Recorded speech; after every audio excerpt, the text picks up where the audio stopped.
So today we have Jolt versus Electro, like I promised. A subscriber requested this a while ago, and I've just been basically doing the research of what I needed.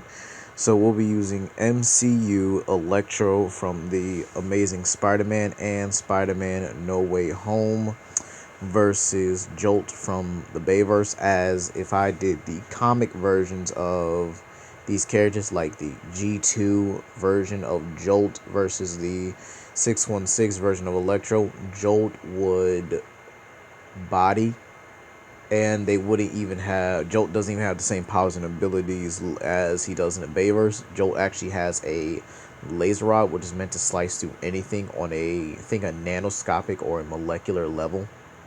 So anything, like even energy beings like Electro from the 616 comics, is pretty much yeah, they getting slapped. So let's begin with the scaling, starting off with Electro here. Max Dillon fell into a vat had sorry, Max Dillon basically had a very bad day at work, and he fell into a vat of electric eels, which basically gave him his superpowers. So he then decided to kind of just be a villain out of the sheer fact that he felt betrayed by Spider-Man. And then this would go on to pretty much seed and pretty much breed the villain Electro. So let's go into that. In terms of physical strength, Electro hasn't really showed too much physical strength, but he should be well beyond peak human, being able to actually hold his own against Spider-Man very easily. So he should be able on should at least be on that level. Should be stronger than an average man. So again, Electro doesn't really show too much strength of the franchise, as it pretty much comes from his durability, his speed, and his electrical manipulation. So let's talk about his durability. This is very simple. He's able to take attacks from Spider-Man. This includes Tobey Maguire's Spider-Man, Andrew Garfield's his Spider-Man, and Tom Holland. Tom Holland's Spider-Man has been able to stop Cole Obsidian's attacks with little more than, well, just his hand, and he stopped it so casually.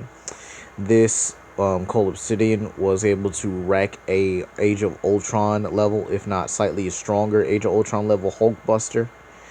So again, this should scale to the durability, and Electro should have at least a good decent. He should at least have around like building level to city level durability. So that should pretty much help out here. In terms of speed, Electro definitely should be as fast as the lightning he produces. He's even been able to turn into electricity and travel through power cords like it's nothing. He's been able to travel through the grid as well as turning into lightning. Lightning is 1/3 the speed of light. Okay, so again, this would mean Electro is basically 1/3 the speed of light here. And now we have his electrical attack potency. He's been able to electrocute characters like Spider-Man on multiple occasions. He blasted Doc Ock through a building.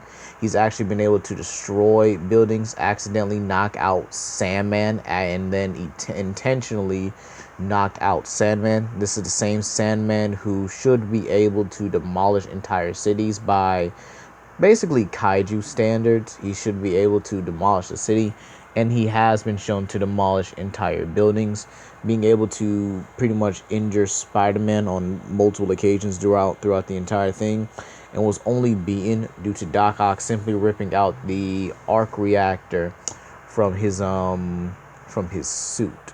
So again, Electro is very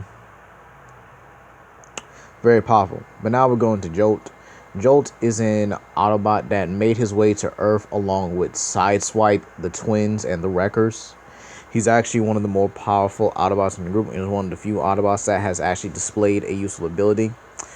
In Transformers Revenge of the Fallen, he was able to electrify and even shoot electricity. He's actually been able to combine the parts using electromagnetism and use the electromagnetism of his rods and his abilities to basically combine the parts of Jetfire with Optimus Prime, so that he could be able to beat the Fallen. And Jolt is actually a pretty powerful Autobot himself. He's been able to black out cities twice and was described as a country level threat in the Bayverse comics. He was able to take out Bludgeon, someone who was able to go toe to toe with Mirage and Wheeljack. He actually just wrapped around his neck and simply just electrocuted him and one-shot him. He was able to take down Octopunch, who was able to fight against Sea Spray. Sea Spray would be able to take down...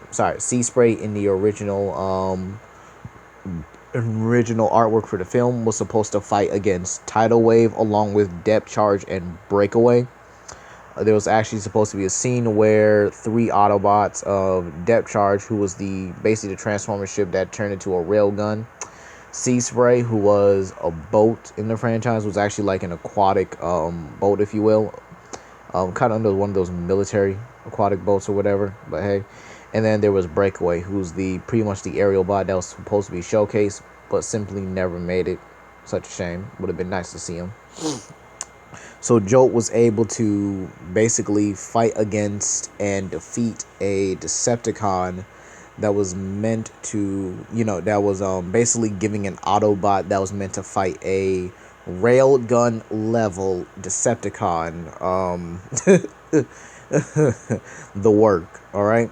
So basically he even beats Octopunch, and like I said before, he's not only able to reduce electricity, he's able to absorb it. He's absorbed entire cities' power grids, simply blacking them out, and he's been able to absorb casual electricity from, his opponents as well, even straight up pretty much taking out the electricity of his opponents and simply adding it to himself, which makes him a lot stronger. The only way to kill him is if you have enough firepower like Shockwave. But Shockwave was just ridiculously overpowered in that franchise. So, yeah, that's Jolt for you. He's incredible. In terms of strength, I definitely say he would scale to Autobots like Skids. He would scale above Autobots like Skids and Mudflap, who have been able to wreck Devastator. In terms of durability, he would also scale above them. He would also scale above Autobots like Bumblebee, in my opinion, who have been able to take attacks from Rampage. He's also been able to take attacks from Bludgeon. Actually survived a cannon blast from Shockwave, which one-shot Autobots like Knockout and Dune Runner, who are capable of fighting against other Autobots with special abilities like Smokescreen, who was actually able to cover a good chunk of Mars's battlefield on Mars, at least this pretty much the average size of a battlefield, which can actually expand to city levels. And when it comes to Transformers, their battlefields are much bigger than ours. So basically, if you have like an average battlefield, which is about the span of a football field, add 3 more football fields to that football field and combine it. All right. That would basically be a Transformers battlefield. Okay. So again, Jolt has probably a very good substantial point. In terms of speed, I definitely say he's in the same league as characters like Sideswipe and Dino, if not slightly slower due to his build, as he is more muscular than the two. He's actually been able to dodge sword swipes from Bludgeon, who's been able to go toe-to-toe with Mirage, who's equal to Sideswipe in combat speed. He's been able to... Basically, he should be much faster. He also should be stronger than the RC twins, by the way. Sorry, the RC triplets, by the way, who have been able to derail trains going at full speed. So, yeah, that's Jolt for you. Now, let's get into this fight here. In all honesty, to me, this is a clear-cut fight, in my opinion. Jolt simply physically outstats him, but that's not even where the fight is going to be at. Jolt is going to realize he can't simply electrocute Electro, and Electro is not going to be able to electrocute Jolt because they're going to be able to absorb each other's electricity. However, where I see this fight kind of going in Jolt's favor is the fact that he can absorb much more than Electro can. As a matter of fact, it's very possible, and it's very, very, very possible here, that Jolt is going to absorb Electro. Now, hear me out. Here's the reason why. Jolt can simply plug his whips, right, into basically your socket. any socket. It doesn't matter where he is. Look, okay, let's be reasonable here. Let's say if it's a city and he plugs himself into that city's, basically plugs himself into a child's, he goes into a room, plugs his whip into the power socket, right?